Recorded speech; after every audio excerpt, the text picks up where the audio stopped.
Welcome to the Compass for October 30th, 2023. I'm Jalen. And I'm Ava. Thank you for joining us for the latest news from the Laurel County Center for Innovation. The Center for Innovation opened the doors to the public on Monday, October 23rd for our second annual night at the museum. Here with a look at the event are our reporter Ava Costello, Jackie Handy, and photojournalist Jaden Goforth and Ethan Duff. On October 23rd, the Center of Innovation held a fundraiser project for its many offered tech programs. Students were given a chance to design a project that showed off a subject related to their program that they could then show to the parents and teachers of CFI. What made you want to do Night at the Museum? I just thought it'd be real fun, it's a great way to celebrate this program, this whole school. I think it's just a really cool process. You don't see a lot of schools doing this.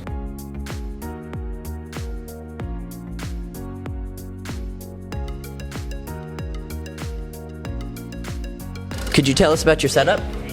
I have a poster board. It's over there, but we can't see it, but that's okay. And it tells about the history of the internal combustion engine. Why did you pick it? Because I love cars. Do you think it's important to have events like this, and why do you think that? Yeah, if somebody isn't knowledgeable about something, they can become knowledgeable about it. And this is my program. So for the Beowulf and Grendel projects, I was the only person in my class who was in computer science and wanted to do this project. So this is a solo-made project. Here's a little presentation of how it works. So I can move it back and forth. That's not the main point of it. It was mostly the animations. So I can do Beowulf, I can do Grendel. So he's swinging his sword, he's growling, or roaring more like. And this is my code. The Media Arts program hit the road to Asbury University on Tuesday, October 17th to visit their media and film programs. Compass reporters Haley Barger, Trent Collier, and Jackson Higgins have a recap of the trip. On October 17th, we went on a trip to Asbury University to take a tour of their wonderful campus. We were able to see their studio that varied from news to film and this year's newest addition, animation. On another note, we got to see the school's lunchroom, which was buffet style. There was a variety of food, which was from burgers to fries to desserts, and a variety of drinks, which included pops and coffee. For the desserts, they had plenty of ice cream, cookies, brownies, and some type of pudding. I don't know what it was, but it was good. And also, while we were on tour of their school, we saw display cases that held props from different movies, such as the outfit that Black Widow's stunt double wore, an original sketch from the Ghostbusters movie, and a variety of Marvel props. We have a few new faces around the CFI this year. Let's take a minute to get to know our new principal, Mrs. Ray.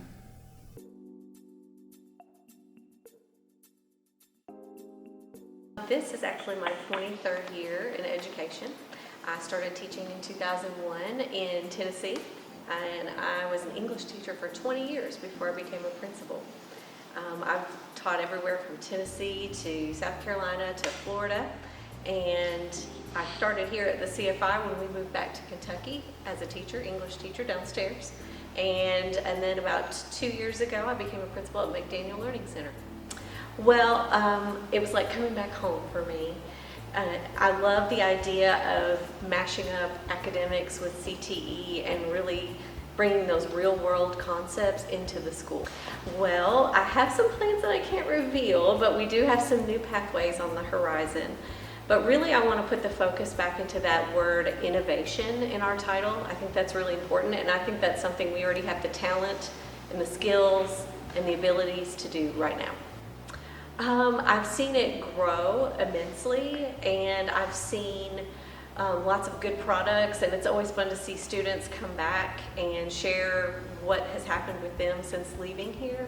And that in turn fuels us and allows us to continue growing. I think pretty good. So far so good, very smooth. We're all learning new things and under new leadership. Sometimes there's changes you like and sometimes you don't, but we're all adjusting, and I appreciate the learning curve. I think the student body is sort of forward thinking and is really already thinking about their own future and how school can actually apply to their real lives and finding ways to make that connection.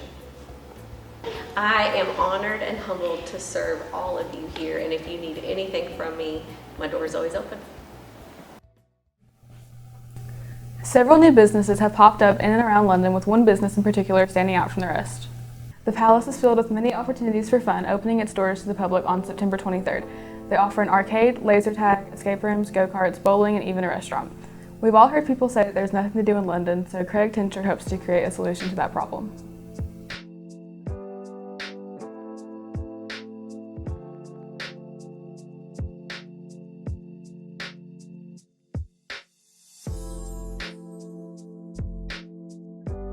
What inspired you to create the Palace? We've always had a small entertainment facility here in town, the Party Palace. We've always dreamed of something bigger, something better for our community.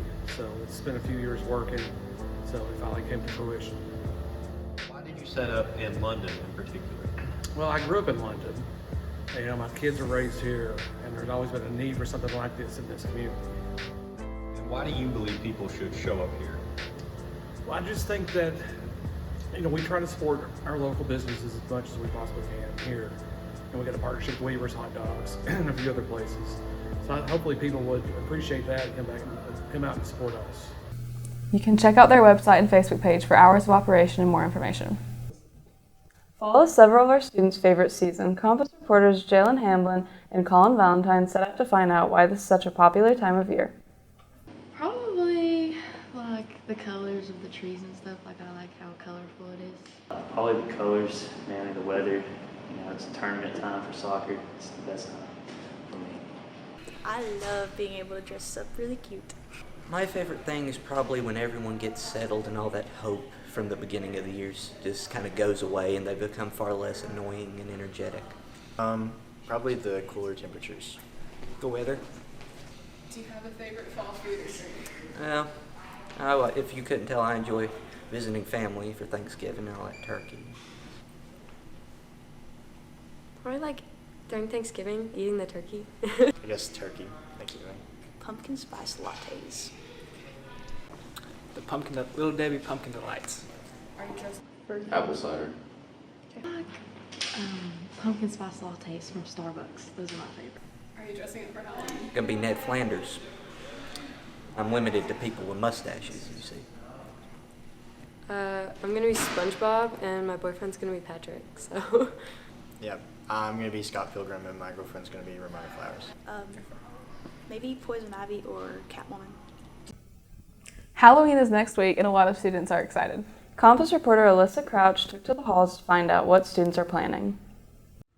Hey everyone, it's me, Alyssa, and as you all know, it's around that time of the year where pumpkin spice lattes are coming back and the leaves are falling off the trees. Overall, the best time of the year. Don't quote me on that. In celebration of this season coming up, I did a slightly chaotic interview of all of my friends asking them about their plans for this Halloween. Enjoy! I'm here with Chloe Chadwell. Chloe Chadwell. And I want to know what your opinion on candy corn is. I love candy corn. Okay. Next question, what are you being for Halloween? Hannibal Lecter from Silence of the Lambs. Yeah, makes sense. Oh. Anyways. Who are you being? Patrick. That's what I thought. Anyways, next question. What are your plans for Halloween? I'm throwing a Halloween party. You're not invited. I'm here with Asia Smith. Hi, I'm Asia. What are your plans for this Halloween? Nothing. I'm not doing anything. You're a liar. I'm not. You're a liar. I'm not doing anything. What are you doing? Nothing, actually. I'm going to her party. Chloe Chadwell. Yeah! I should just cut you out of the interview. What is your opinion on candy corn? I hate it. Oh, there we go. Yeah. I'm not cutting you out of the interview. Never mind. What are you being for Halloween? A bottle of ranch. Put a reference image right here on my hand. Yeah. That's it. If you want me to be completely honest, I had a lot more interviews with all of my friends, but unfortunately, I just didn't have enough time. But nonetheless, I had a lot of fun doing this. And if you want to be featured in some future interview, then totally come up to me.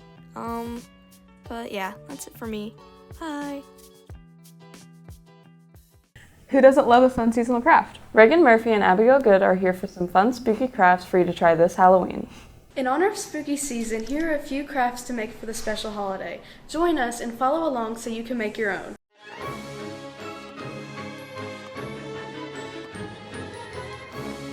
For this craft, you'll need 1 bottle of glue, baking soda, contact solution, instant snow, and fake spider. First, put your glue in a bowl and then add a pinch of baking soda. Add contact solution as needed until the slime isn't sticky. And add 1 scoop of instant snow into your slime and mix together. In a separate bowl, add instant snow and water together. Mix until completely formed. Once that is done, mix your slime and instant snow together to make your cobwebs. Lastly, add your fake spiders for the spooky effect.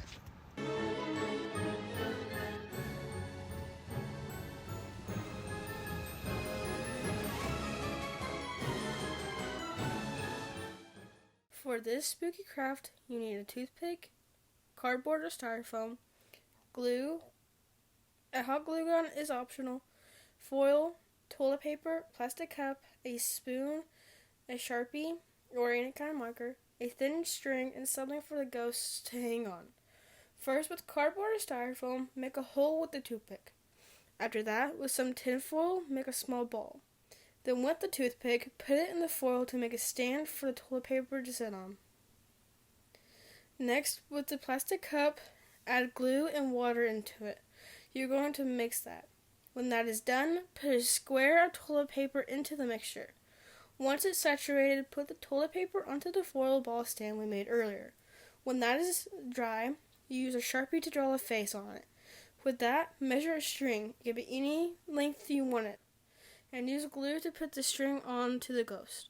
When you want to hang them, put more hot glue on the end of the string and put it on there so it can hang. With that, this craft is done.